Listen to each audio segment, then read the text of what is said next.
100 taon mula ngayon, lahat tayo nakabaon na rin sa lupa. Kagaya na lang nila.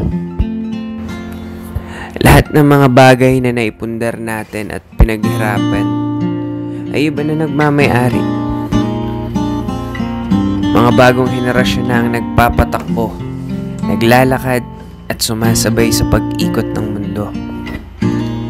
Maswerte ka kung may nagpapahalaga pa sa storya ng buhay mo at sa mga bagay na pinagagawa mo. Maswerte ka kung nakapaskil pa rin yung larawan mo sa dingding ng bahay ng mga kaapu-apuhan mo. Maswerte ka kung may nagtitirik pa rin ng kandila sa mga espesyal na araw ng buhay mo. Maswerte ka kasi may mga nakakaalala pa sa'yo. Pero kahit pagbali-balik na rin natin ang mundo, darating at darating yung araw na magiging kwento na lang lahat tayo. Na minsan na naging bahagi tayo at nakasabay sa pag-ikot ng mundo. Sa mga oras na to habang pinapanood mo tong ginawa kong video, at sana hindi ko nasayang yung oras mo.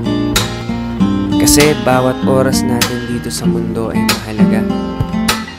Marami pa tayong mga gustong gawin at may dagdag pa sa mga kwento ng buhay natin. Kaya kung nasan ka man ngayon sa mga oras na to, gusto ko lang sabihin na napakaswerte mo. Oo, may mga kanya-kanya tayong problemang dinadala.